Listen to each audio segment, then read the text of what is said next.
Hi everybody, this is Aaron Murakami with A&P Electronic Media at emediapress.com and the Energy Science and Technology Conference, and the website for that is energyscienceconference.com. It's the 2019 Energy Science Technology Conference coming up in July of 2019, here in about 6.5 to 7 weeks or so. It's July 11 to 14 in Hayden, Idaho, which is about a 1-hour drive from the Spokane International Airport in Spokane, Washington, which is all the way on the east side of Washington State. And it's a 4-day event. There'll be 150 people flying in from all over the world, mostly the US and Canada, and it's going to be another jam-packed event. Right now we're pretty much sold out of seats, but usually about 5 to 10 people are unable to make it. So we have probably about 5 to 10 seats still remaining, and these are going to be sold out within about the next week or so.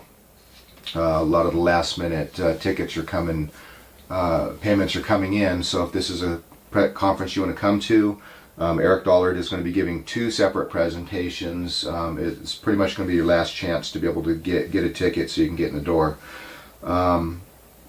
So the 2 presentations on Friday after lunch, Eric is going to be presenting a 4-hour presentation with a 30-minute demonstration of a 20-to-1 scale model replication of Nikola Tesla's Colorado Springs magnifying transmitter. Most likely we'll start the demonstration in another building on the property, and that'll last for maybe 15 to maybe 30 minutes. Then after that we'll go back into the main conference presentation room, and it'll be a 4-hour presentation all the way up to dinner time. The title of the presentation is Theory, Calculation, and Operation of the Colorado Springs Tesla Transformer, just like what you see on the screen there, which this is just a little teaser kind of PowerPoint to just kind of give an overview of what this presentation is going to be about. And also on Saturday morning, Eric will be giving a 90-minute presentation on the electrodynamic seismic forecasting topic, which deals with his advanced seismic warning system down in Nevada, which is based on some of the Tesla and Alexanderson type technology, and we'll do a separate overview on that following this video.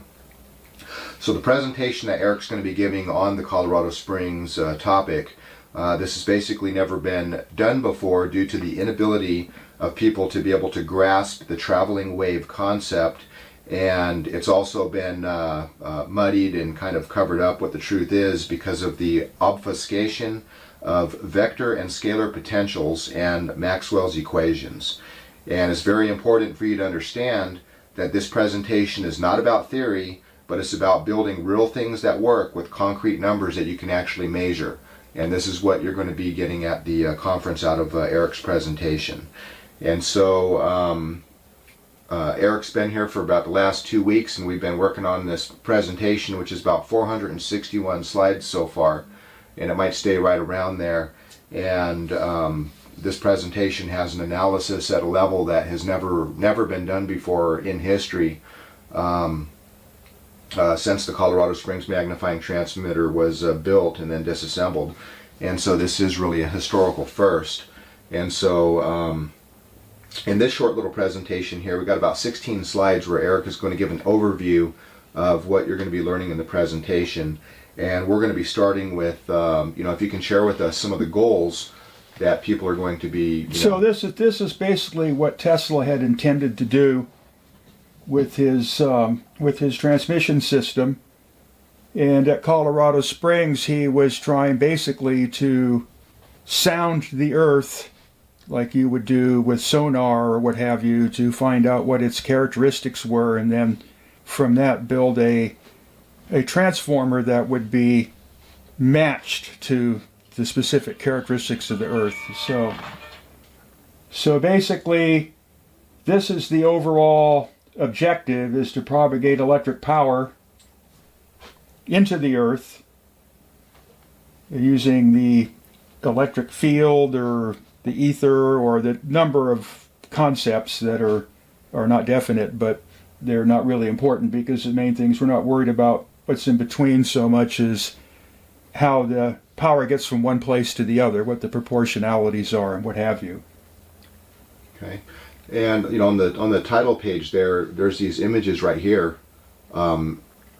Yeah, this was Tesla. This kind of is setting the framework for the presentation. So we're starting with realization, which will be the physical layout and the basic electrical dimensions and physical dimensions and what have you. And then the analogy will get into how it can be modeled with the scale model and possible lump circuit networks to simulate these waves. And then finally there'll be the theory, which will be not an abstract theory with unsolvable equations, which is typically how Maxwell and Helmholtz and all these other people dealt with the situation. There's really no solutions to any of their equations, so they don't provide any useful answers. This is going to be developed out of the work of the General Electric scientists and engineers, starting from Steinmetz and working its way up to Bewley in the General Electric calculating department. Okay. And how about this? So this is what's being built. So this transformer only has one active terminal, unlike most transformers, which have two terminals. And this is essential to generate the Helmholtz-style unclosed currents to propagate from one point to another in the planet. The one-wire so-called communications or transmission.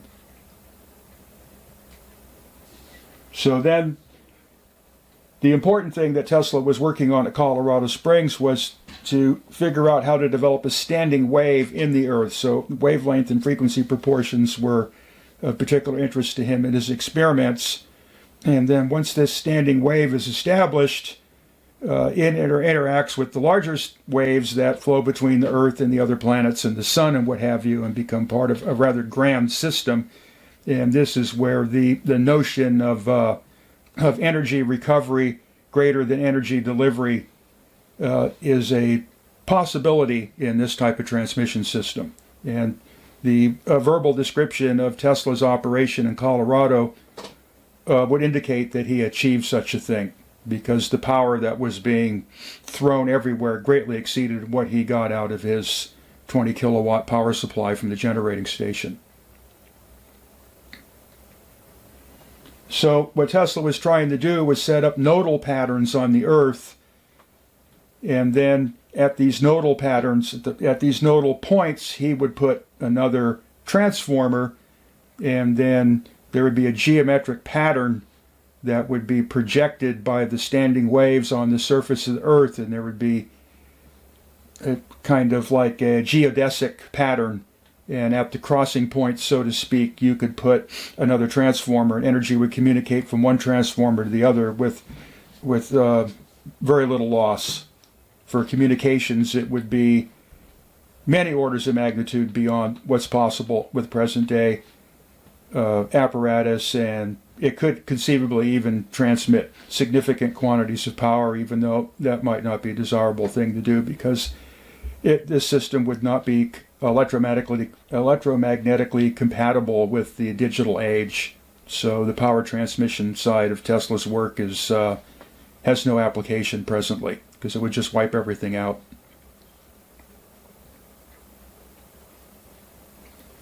So it seems like an easy idea. Well, we'll just make it 1/20th smaller. Doesn't work out like that, unfortunately. So the wavelength scale, but not the conductivity of the wires that the coils are wound with, because that is proportional to the area and not the length. So you have two conflicting curves. You have a linear curve and you have a square law curve.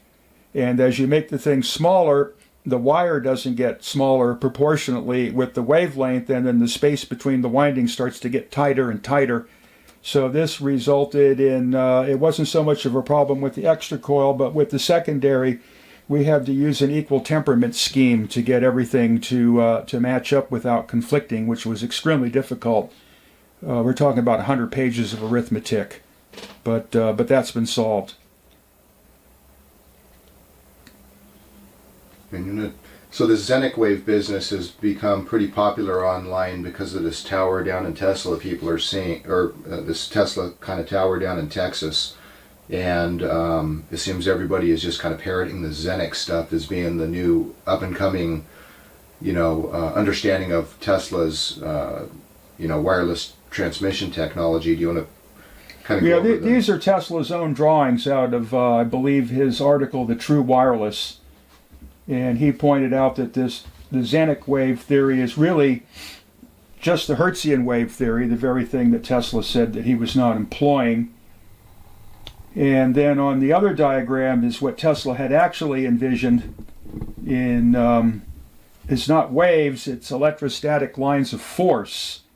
So the electrostatic lines of force that don't return to the surface of the Earth but stretch out in space, those are the ones that provide the necessary reflection to send the traveling wave that the extra coil throws into the mast back through the system into the Earth, like a recoil. So you have a proportionality between the capacity of the mast and its lines of force, the small ones going up, and the capacitance of the Earth, which has I don't have the ratio in front of me, but it's like several million to one. So the Colorado Springs transformer is basically a matching device between these two capacities. So that way he can vary the electrostatic potential of the Earth without the lines of force closing on themselves, such as they do in the Zenneck wave. And if you can discuss some of these other misconceptions. So we're no longer dealing with the ideas of Maxwell here, and that's why the people that propound Maxwell can't get anywhere with this stuff, and the physicists have declared it unanalyzable. But because these waves were occurring in the early power transmission transformers, they were exploding and short circuit windings, and virtually brought high voltage transmission to a standstill until General Electric and Westinghouse engineers had resolved the necessary traveling wave equations to figure out what exactly was going on, and then come up with transformer modifications to mitigate these rather disruptive transients, and that's what led to a workable theory. So we're not talking about any Earth ionosphere waveguide propagation. We're talking about unclosed telluric Helmholtz currents flowing within the Earth. The Schumann ELF resonant frequency has nothing to do with this. Tesla and Alexanderson were both operating in the VLF range, which Alexanderson had chosen about 15 kilocycles to 30, and Tesla seemed to be more orientated towards 10 kilocycles to 30. So this whole notion of ELF and Schumann frequencies and what have you have no relation to what's going on here. And another reason why we're not getting anywhere with this is because of the totalitarianism of physics. They cannot quantify impulse transmission on coil windings. The Maxwell's equations provides no solution to that. So at any rate, the electrical engineers had figured this out, but I think as a lot of people know that get into this, physicists and mathematicians despise engineers because they make the stuff work where the physicists and mathematicians like to make religions out of it. So this is kind of more of a focus on that. They can't quantify the impulse solution, but General Electric engineers did, and I think we have one of the animations from the presentation next that shows what this impulse looks like as a wave on the extra coil when the pulse hits the extra coil. I believe that's the next one. Let's see, it's in two more. Okay, it's right so after this one. Yeah, so an important factor here that's not taken into consideration is the refractive index between the various components, the various coils, and the mast and the earth and all that are very critical in the operation of this thing. And in order to get the proper standing waves in the earth and the proper standing waves on the transformer is these refraction and reflection coefficients have to be a specific value. They're not arbitrary.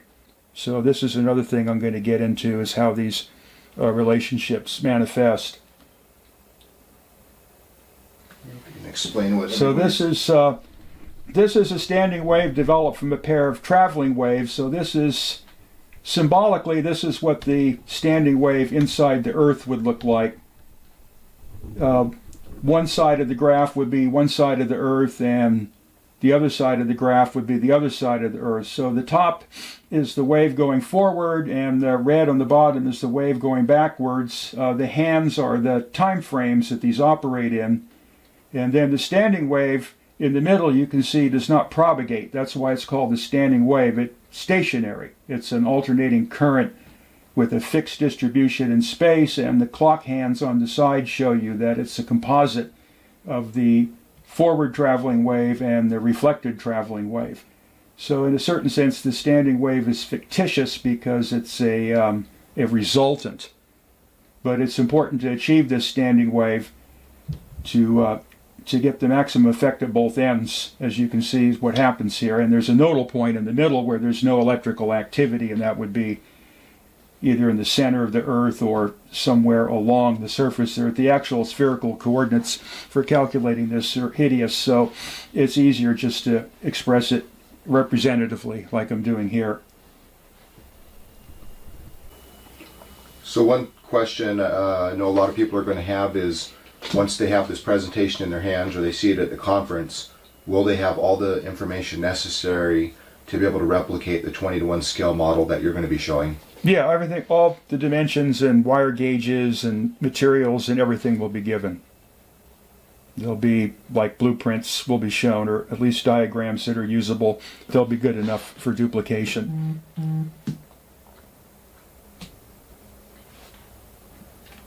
So what will the demonstration teach? What is everybody going to be getting from this? So we're going to show what the various volt ampere and impedance considerations are. So, you know, for so much input power, where does that power go? How does the voltage and current relate? What are the propagation factors and the various things, the dynamics of how the coil operates? And then having this scale model, one of the objectives is we don't have the Colorado Springs unit to fool with, and it's way too expensive to construct something like that. And it's kind of would be difficult even if you did to fine-tune it. The scale model will allow for the finer adjustments that are not presented in the Colorado Springs notebook to allow this thing to be brought to a very high degree of perfection. And also, this will demonstrate the transmission of a significant quantity of electrical energy from one coil to the other, because we're building a pair of coils so that one can transmit to the other either through the earth or along a straight wire. And in the demonstration, we'll just do it along a straight wire. And later down the line, next year, we'll see we can take this to another stage. So if anybody goes to ericpdollard.com and look through the blog posts, there's Colorado Springs update number 1, 2, and 3, and you can see the photographs that Bruce Gavin sent showing the progress of the build. And so you can see the transmitter and the receiver one, and it's about, 30 inches in diameter or so, but you can kind of stay tuned on the progress there. But that's the unit that will be demonstrated at the conference.